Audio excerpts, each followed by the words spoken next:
Right, so welcome everyone. We are back after the summer and we are starting a study of Hebrews. And I think this is going to be really great. We have some new people that are joining us, so I want to just kind of introduce those people. I'm going to go across here. We have Julie Wave. Okay, there's Julie. Julie is a friend of Sherry Lunds. Yeah, welcome, Julie. And we have Major Mary Hoskin, whose video is not on, but she's joining us. She is Heather Hampton's mother, joining us from Florida. And Heather is having that lunch at THQ, Blythe. She's over there eating, so she won't be on today. We have Sam Nolan Jones. Sam, what state do you live in? We're stationed in Illinois, just across from St. Louis. Okay, so she's in the southern part of Illinois. Welcome, Sam. I've known Sam for many years as a teenager growing up, so it's good to have her as well. And then I think that's all the new people. Strange. Yeah, Very and strange. Ray. Oh, Maybe Betty can help us. I don't know. wait, I've got Ray. You have not been with us yet, right? Not in this group setting, no, not for a while. Okay, yeah. Ray used to be in the class like years ago for many years, but now she's retired and joining us again. So that's Ray over there. And Yvonne. Right here. Yeah, so Yvonne is a friend of Barb Scott. So Barb has invited her to come. So these are our new people, and you all will get to know the other names. I'm reading Sam. Whoops, something happened here. Okay, you're all back. I thought I lost you all. Oh, that would be bad. So this first lesson, in fact, the first two lessons are an overview of the book of Hebrews. When we study a book, we like to get the big picture, always to get the big picture so that we know where all the chapters fit. So this is we're going to spend 2 weeks just getting a picture of what Hebrews is all about. And then the third week, we will start digging into it chapter by chapter. So remember this week when we're talking that it's just a big picture. We're basically probably having more questions than answers at this point. But we're just trying to see, what does this picture look like? And then we'll tear it all apart. We will tear it apart for the next year. So remember to step back today, step back and look at just the basic facts that we're going to be talking about. Okay? So, and if you have not had a chance to do that first week's homework, that's okay. Just pay attention to what we're all talking about, follow along in the chapters, and we'll try to get you on board. Okay, so first off, what kind of literature is Hebrews? Anybody tell us, what is it? Prophecy? Is it historical? Is it a letter? I put that it's a letter of exhortation. That's what I put. Right. Yeah. Right. So we have agreement on that. It's a letter of exhortation. Okay. And you would be right. You would be right. So now, because it's a letter, we want to talk about who wrote the letter, and then we'll talk about who did he write it to. So in your homework, on the pages, I think it's 127, 128, observations on Hebrews, where you write down the things that you've learned. Okay, so if you want to look at those pages, and just to remind you that every week at the beginning of the lesson, it will tell you the things that you need for that lesson. Like this week it said observation worksheets on Hebrews, and it said Hebrews observations, and that would be that page 127, 128. Okay. So actually in the version I just ordered, it starts on 125. So Yeah. we go again with the pages, I think. Yeah, mine starts on 125 as well. Yeah. It's like 125 to 127. That's right. That's right. Oh. You're right. Okay, good. Mine does too. We're all on the same page. Yeah. So 125 to 127. Yes, I just had a senior moment. So let's just talk about the author. Okay, so do we know who the author is? Well, No. they, not really. They surmise that his might be several people: Paul, Barnabas, Apollo, Luke. Right. Never mind. Okay, so you're right. Normally, in a letter, especially if Paul's writing, he'll identify himself. Right. Paul. So, and because, and I'm not sure who gave that answer, so it doesn't matter. But what I'm hearing is that somebody's been looking at commentaries. Right? Was it Because Apollo? we should not even have Barnabas or Apollos mentioned at this point, because all we're looking at is the text of Hebrews. Okay, so that's lesson 1. It's just, we're just looking at the text. Yeah, we're not looking at anything that we might already know or anything that we read in commentaries at this point. There will be a time when we get into the chapters when it will say, check your commentaries and see what else you can find out. But right now, we're only looking at the text of Hebrews. So nowhere in Hebrews did I ever see Barnabas mentioned. Mhm. Okay, So I noticed in chapter 13, the author asked for prayer so that he could return to them Yeah. someday. So that tells me that he's known by them and has been there. And then that he might be in Italy at the time of writing, because he sends greetings from Italy, or the believers there. yeah, And he maybe also mentions our brother Timothy. Paul would have Okay. said my son Timothy. That's my thought, but Okay, good thought. Yeah, when I saw that ending part of 13, it reminded me of Paul. it did. And he used to greet everybody and tell them he was going to come back and see them and things like that. Right. So what you're doing is great, because we can't say for sure who wrote it, but what we can do is gather information that we see about the author to help us identify who he might be. Or what we can know about him anyway, whether we know his name or not. So those are all good observations. Anybody else see anything else about the author throughout these 13 chapters? Well, also in chapter 2, verse 3, it sounds like the author was not an eyewitness, because he says it was attested to us by those who heard. Okay. Not an eyewitness. That's chapter 2, verses 3 and 3. So he heard it from someone else who had heard it from Jesus. Chapter 1, verse 1 also says, God spoke to our fathers, which would seem to indicate that he's a fellow Israelite. Right. Okay, an indication that he might be Jewish, an Israelite. Not just Jewish, but very, he knows Judaism backwards and forwards. It's someone steeped in Judaism. Yeah. Was there a reference given for that? Or just that's to me, I In inferred general. that from, because he goes into such great detail about the old sacrifices and what was required under the laws, and then he Right. recounts Right. all the prophets and the other characters going back from Abel through Abraham and going, so someone who's intimately familiar with certainly the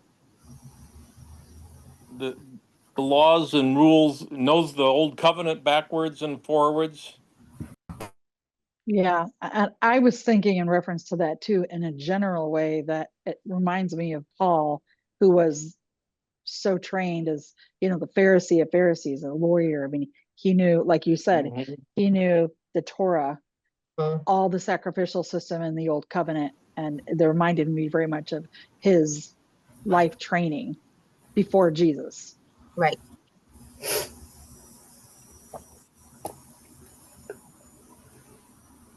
So all these things are helping us get a picture of the author.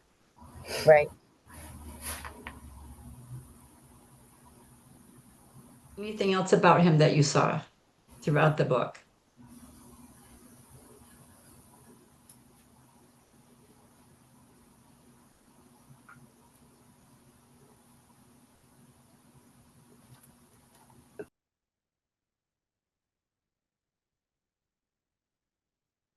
Okay, this is why we look at the whole book, because this is giving us a picture of this author. And that he's Jewish, more than likely Jewish, and that he is steeped in all of the Jewish history and Mhm. practices. And he's a believer, right? Yep. Right. Chapter 4, verses 2 and 3.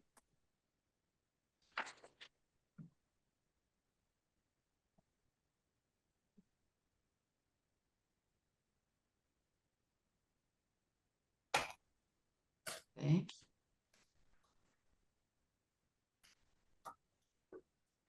So let's look then at the next piece of this book. It's like we know kind of who the author is, we know about him, but who was he writing to? So let's talk about the things that you discovered about the recipients of this book.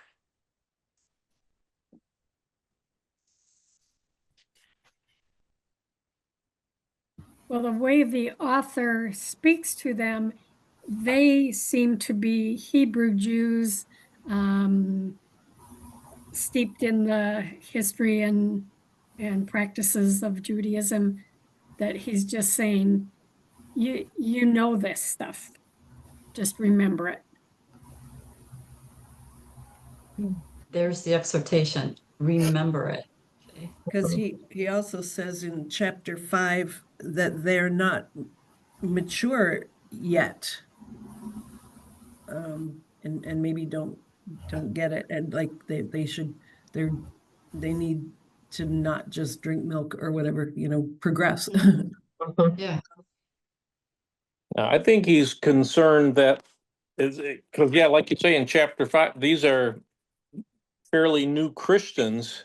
And I have it seems to me he's writing this because he's concerned that as time passes, they may relapse into the old rules and regulations of Judaism. And he's reminding them that, no, if I had to put a title on the whole thing, it's like, if I was an advertiser, it's like new and improved Judaism. Yeah. Yeah. This Yeah. this is new now, and it's much more improved.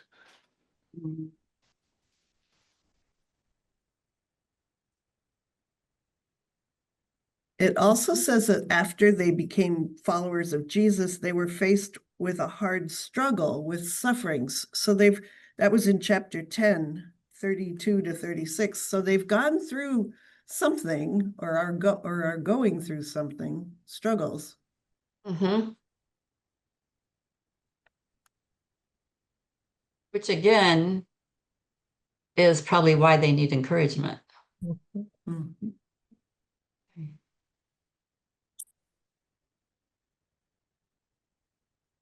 What else do we know about their characters? Well, in chapter 12, they know Jesus in verses 22 to 24. Mm-hmm. Chapter In- 3, verse 1, holy brothers who share in a heavenly calling. Okay. So they're not just Jews, they're Christian Jews. Mm. In chapter 6, verse 10, they do work and show love by serving. And that shows us the fruit of their belief.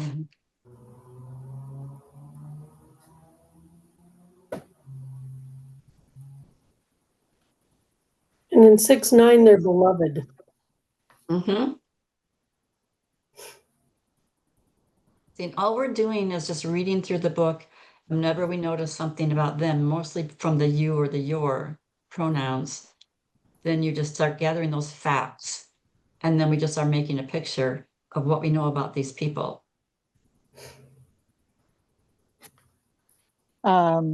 Chapter 10, verse 36, it says, you have need of endurance. Mm. Why Probably would that because of be? the suffering. Yeah, yeah. The suffering, and then those trying to pull them away from Mm. the faith and go back to the system of the old covenant. Yeah.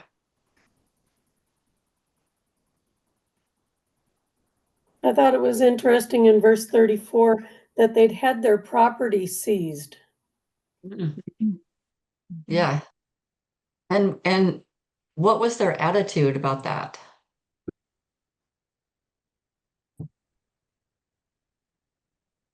They know they have a better possession. Yeah. Right. What They chapter was that, Mary? joyfully- No, sorry. Chapter 10. 10. Yeah, thank you. 34, it said they joyfully accepted the plundering of their property. Yeah, that's kind of hard to imagine, isn't it? Yeah, yeah. Yeah. Mhm. Oh, they're jumping up and down. Yay, they Yeah. took my property. Yeah.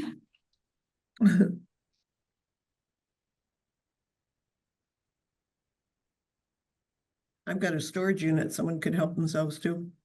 Okay. But Give jump us up the and down. address. Yeah.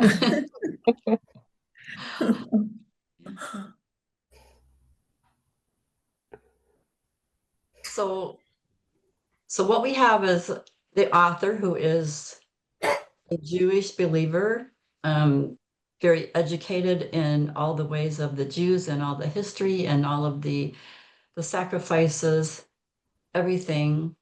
And then we have him writing to a group of new Jewish believers, right? Yes. Relatively new Jewish believers who are struggling a bit. We see that they are active believers, but we also see that they're struggling and they're being trying to be swayed back to Judaism. Okay, and so the writer is saying, you know, you need to remember these things. You need to remember, here's the truth. And that's what we're going to be looking at through the next many weeks. The truth. What is the truth that you need to remember and hold on to? Said you need to endure. Well, how do you endure? You know, you have to know the truth, and then you're not pulled away from it. And when you know the truth, then you can live knowing. It's just like they had their property taken away, but they were rejoicing because they knew they had something better. So just standing on the truth is what's going to get us across the finish line. But knowing the truth, that's what we're working on here, knowing what the truth is.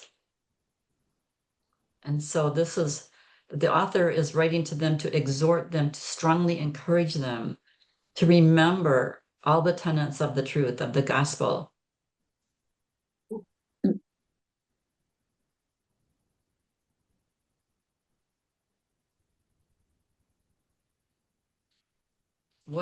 What basically is Hebrews about? Who is it about? This is the Sunday school answer. Yeah, this is- Jesus. Jesus, This is it. Jesus, Yes. our high priest. Yeah. that he's the ultimate sacrifice to pay for all sins forever. Mhm. Truth. Amen. Truth. Yeah. I was talking to Dave the other night, went to say hi for his birthday, and he was saying he was working on his homework, which I loved. When I walked in the doors, like there it was sitting on the couch. I'm like, okay, we're ready to start here. Dave, do you want to? Can you remember what you told me about marking Jesus? Yeah, it's everywhere in there. When you start marking it, it becomes very apparent that this is all about Jesus. He's the Messiah, and you can have confidence in that. And you need to, but yeah, it's marked. I haven't even finished doing it all, but I'm like up through like chapter 8 or something like that, where I've marked it all, and it takes a lot of ink because it's everywhere. Mhm. Yeah, which I love because then it becomes very obvious Mhm. who this book is about. Okay. And then what we're going to study is, okay, we know it's about Jesus, but then what does it say about him? What are we going to learn about him? And that's what all of Hebrews is about. Him. Somebody said he's our high priest. Anything else that just off the top of your head you remember that it said about him? Well, I saw a lot of adjectives like better, superior, more excellent. Comparing him to other things, he's better. Mhm. Better. This is the new and improved, right, Dave? Yep. Better. Better. New and Yeah, improved Judaism. Yeah. right. And also, Right. he is the new covenant, which replaces the old law, which was Yes. really important. Yeah. You know, I love covenant. That's probably my favorite thing. When I see it in here. Okay, Dave's coming in on his iPad now, I think. Yeah, now I got to turn my phone off. Sorry. Okay. Okay. Anything else about him that just stood out to you? And again, we're just stepping back and taking a big picture look.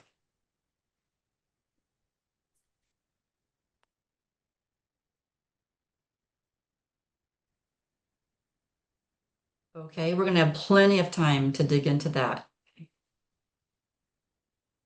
So, I don't know about you, but when I was reading all the chapters, and by the time I got to like 10 and 11, I was so excited. I was I was, too. yeah, any chapter that jumped out to you that you were just like, oh my gosh, look at this. I was shocked at the number of like famous verses that are in Hebrews, like verses that I remember learning in Sunday school, or verses I've seen them give cadets when they get commissioned, they always have a verse. It seemed like so many of these, it's like the Hall of Fame of verses right here in Hebrews. Yeah. Yep.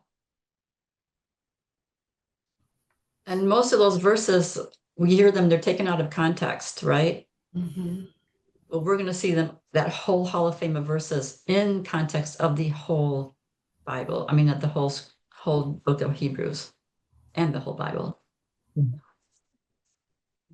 I was trying to get an idea for when this was written, and there's nothing explicit about that, but it's kind of I think it's maybe inferred, because he spent so much time talking about the temple and the inner temple, and so I'm thinking like the sacrificial rituals are still going on, which seems like, well, then okay, this must predate the destruction of the temple in 70 AD. So I don't know when it was, but I'm pretty sure it was before that.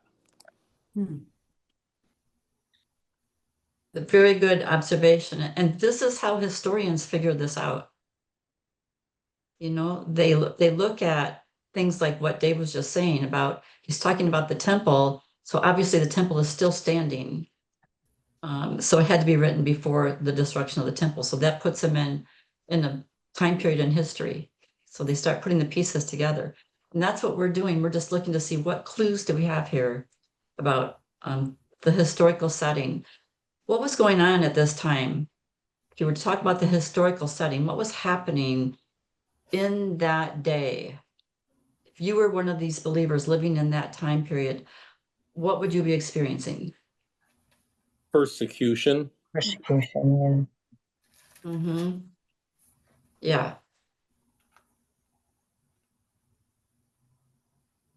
That's all we mean when we say historical context.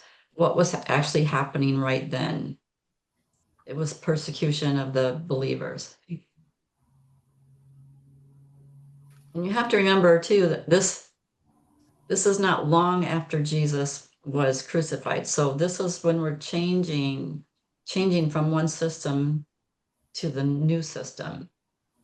So, so here you are, you've changed, you've jumped over, yes, I believe in Jesus, but then you've got people trying to get you to come back to, no, you still have to do all the rituals of the Jewish law and the system. you didn't need to. So you so you kind of get stuck in the middle. You're in no man's land because, you're just the people who haven't believed yet, don't believe and think you're crazy. And the Jews who did, who are still living by the system, think you're, it's heretical, what I can't say is heresy. There you go. So there, there's the struggle. So if you think about when it's happening in history, put yourself there, it's like, yeah, I can understand.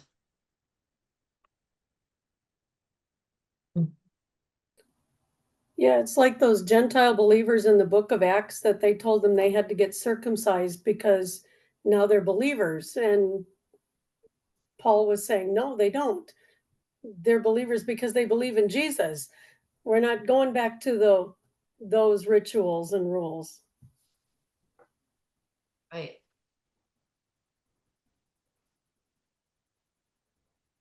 Yeah, we're so far from that period of history that it doesn't bother us.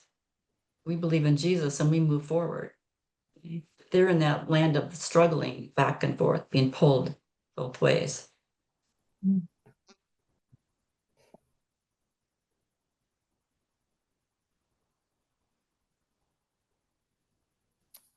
Anything else that you saw in this book that jumped out at you or is encouraging or you can't wait to study?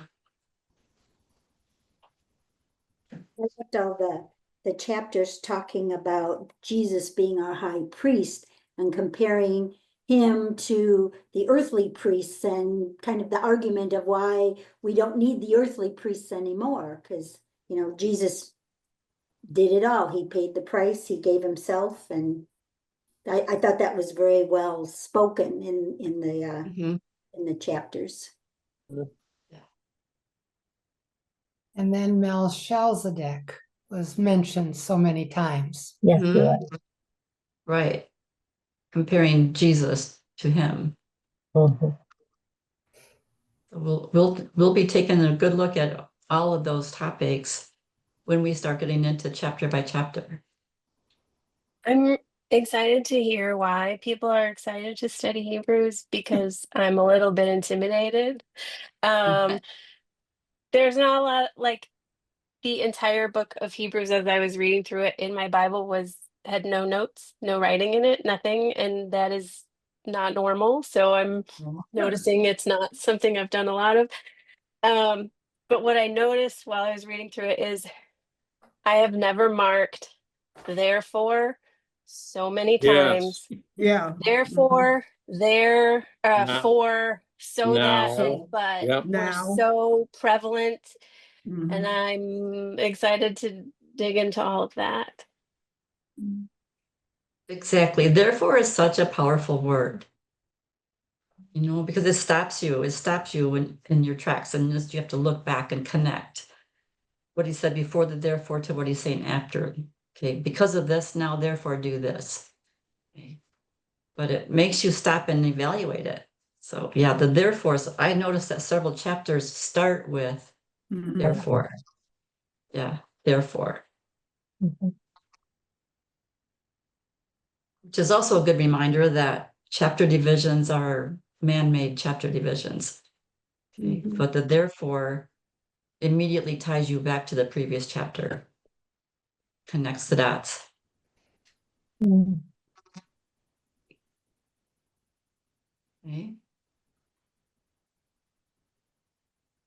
Do you think this book is going to be relevant for the church today?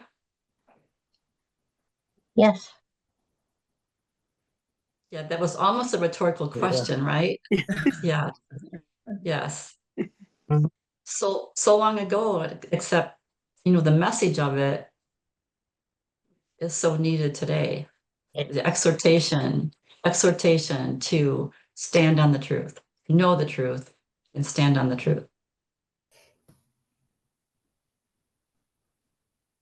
And it also tells us how to live as Christians. Hmm.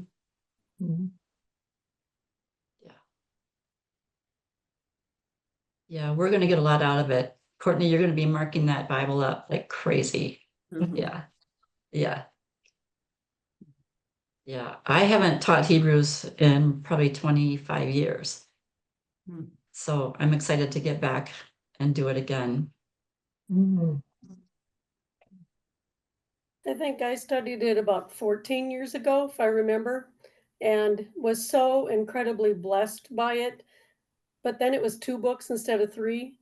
And so Right. many sermons came out of this book. It was just like the Lord was constantly saying, okay, share this. You got to share what I've just spoke to you about. Thank you, Mary. I love that people take this and then it creates sermons, for your ministry. I love that. I have sermons from training college from Hebrews. All right. Well, that was a few years ago. A lot of years ago. Yeah. And it's all going to be as exciting again as we jump into it this time. And just a reminder, of the covenant, the reminder of the priesthood, the reminder, of the new way, the reminder that the old way is gone. And that Jesus is better than, more superior to. He is our high priest. I think too that one of the things that I was just kind of hit me, I think, was just a reminder that no matter how long we've been believers, no matter how long we've been preaching the word, we need to be careful and for ourselves, not to be on the milk, but to make sure I'm digging into the meat. But also as I'm preaching, I need to be really careful about just giving the easy stuff, just talking about the easy stuff, just preaching on the easy verses, because that's the milk.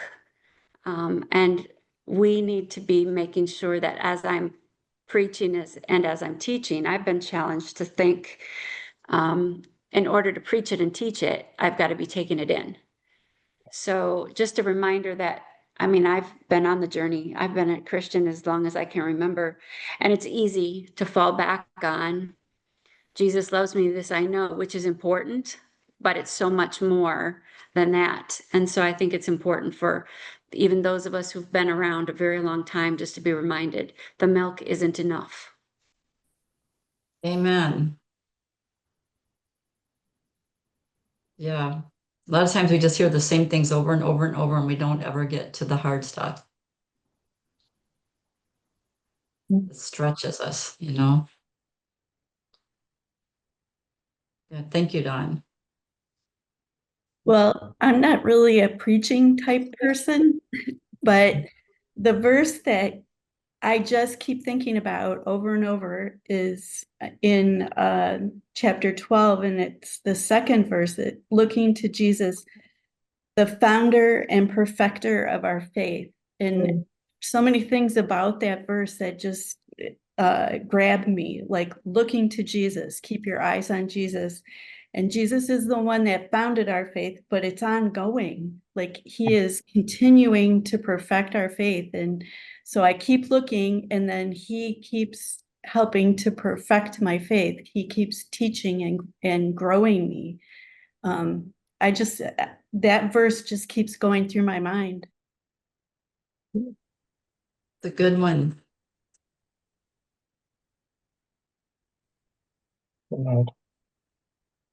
Like you said, Blythe, there are a lot of verses in here that I have heard a lot of times and didn't necessarily, I don't write down the place of the verse, I just hear the verse.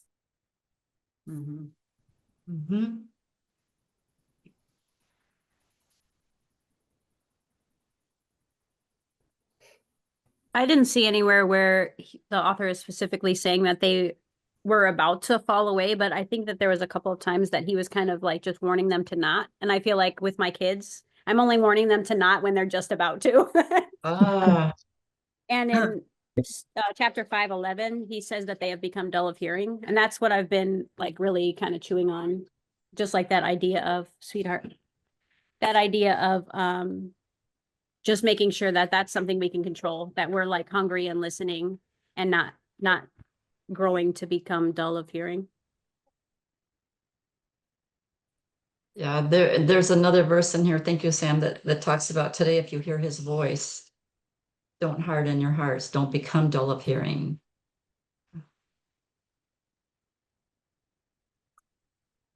I like that idea about we don't warn people just when they are about to fall away. But I think that's what this writer is doing, is like encouraging the believers to keep going, and to keep remembering the truth.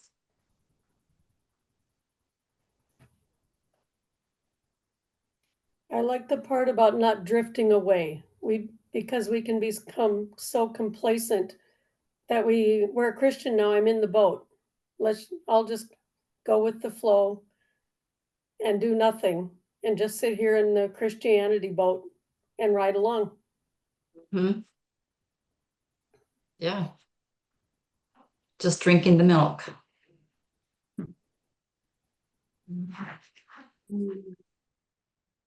Yes. All good insights just from our first week, just looking at the big picture. Just looking at the author and the recipients. And we begin to see the message of the book. As soon as you start looking at the author and recipients, then you just run into Jesus all over the place. And what is he talking about? So this is how we start. We just start with the thing that's most obvious, who wrote the book. Then the next most obvious is, who did he write it to?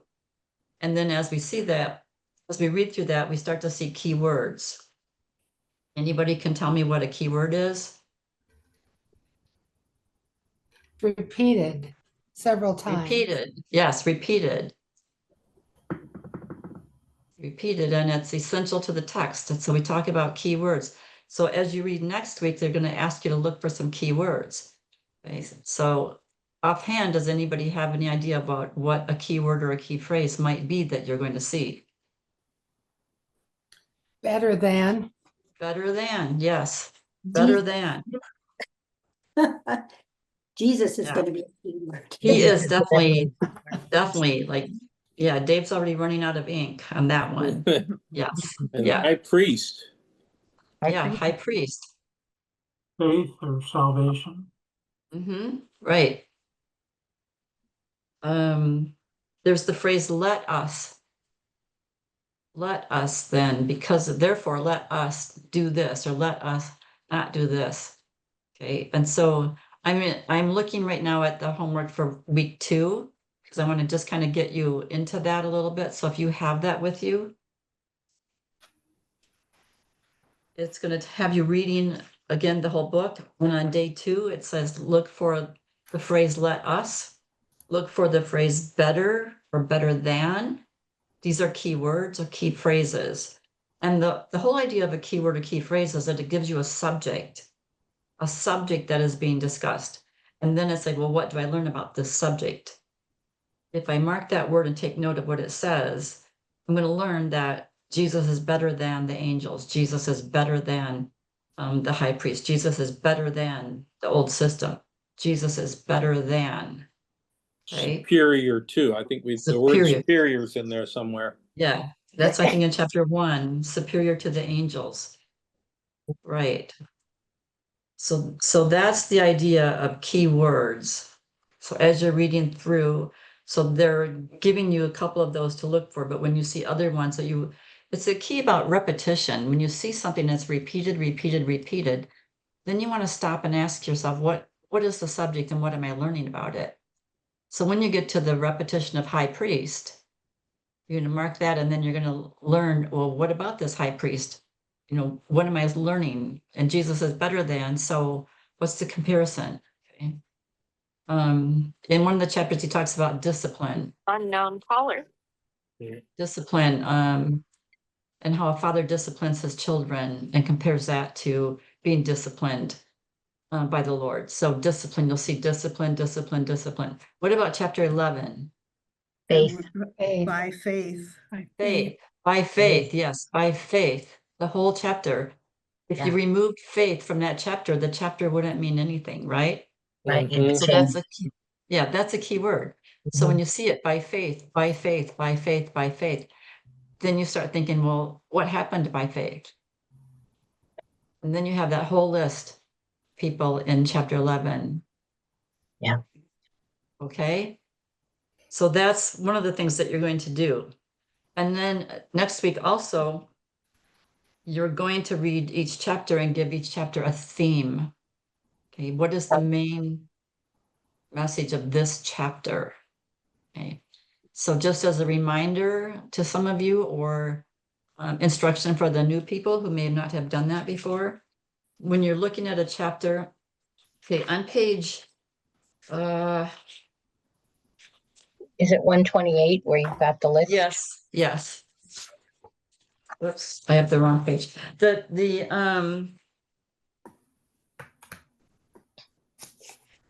Oh, you're right. The Hebrews at a glance. Yeah. Hebrews at a glance on page 128. That looks like this. Okay. Yep. So yeah, it's a place where we're going to write down the chapter title for each chapter. And when we finish that, we're going to have an outline of the whole book. That's going to be in our head.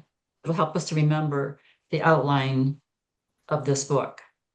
So what you want to do is read the chapter and say, what's the main message in this chapter? What is it talking about the most?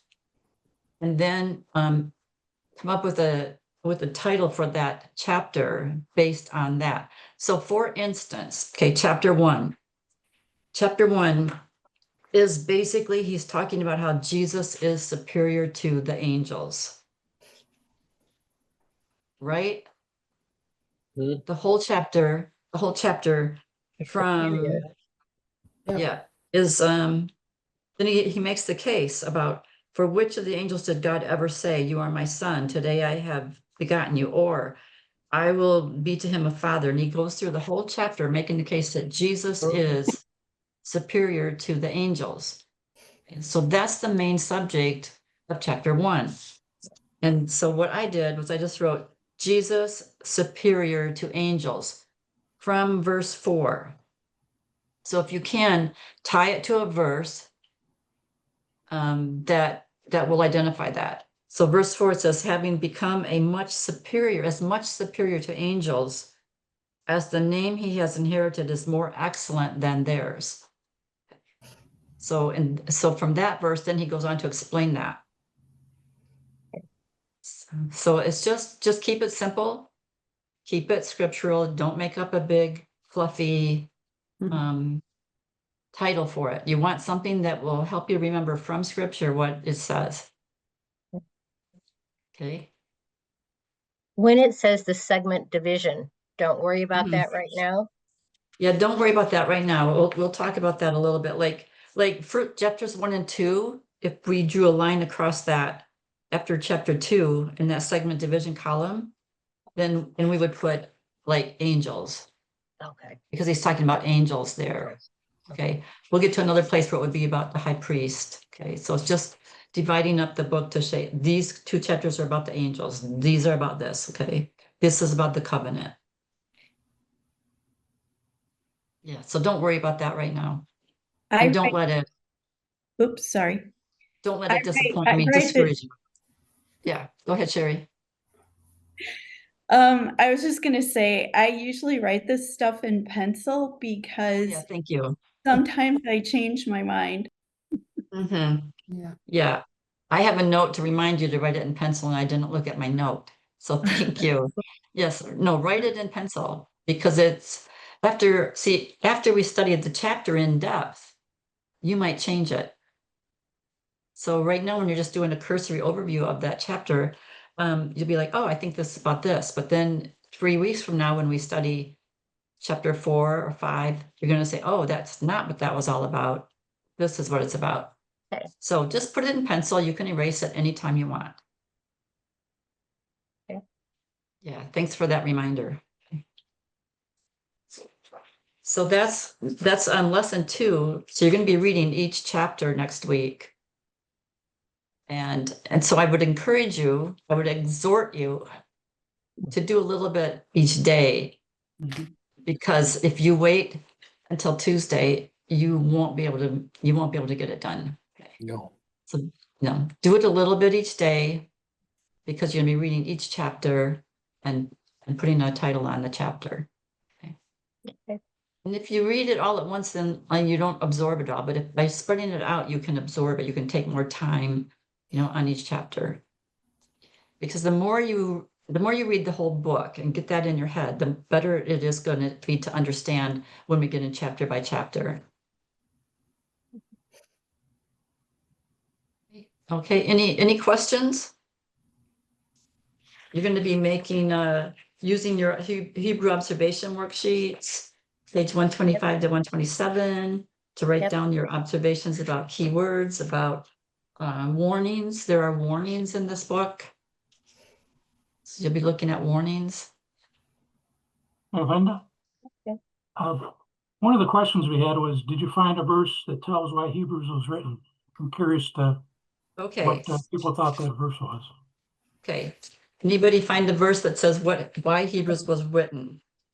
Yes, the first one I wrote down was 12:2, but then I went back and it's 13. 21. 21 is towards the end. Okay. Yeah, that's what I had, 13, 20, and 21. Yeah, that's what I had. 1320. 1322. I have 22. Is where, so. Where he sums it up and he says, I appeal to you, brothers, bear with my word of exhortation, for I have written to you briefly. And I'm like, I don't think this is so briefly. Yeah. If it was I have Paul, written it would be. Yeah. So bear with my word of exhortation, which we're going to see throughout this whole book. But he's exhorting chapter by chapter by chapter, and then in the end he says, bear with me on this. This is why I'm writing you, because I want you to hear me on this exhortation. I want you to understand this. Bear with me in this encouragement that I'm giving you. Okay, so that's kind of a where he sums it up and says, okay, I've exhorted. Now, hear it. Okay. I'm writing to you to say, I'm encouraging you to hear all of this truth.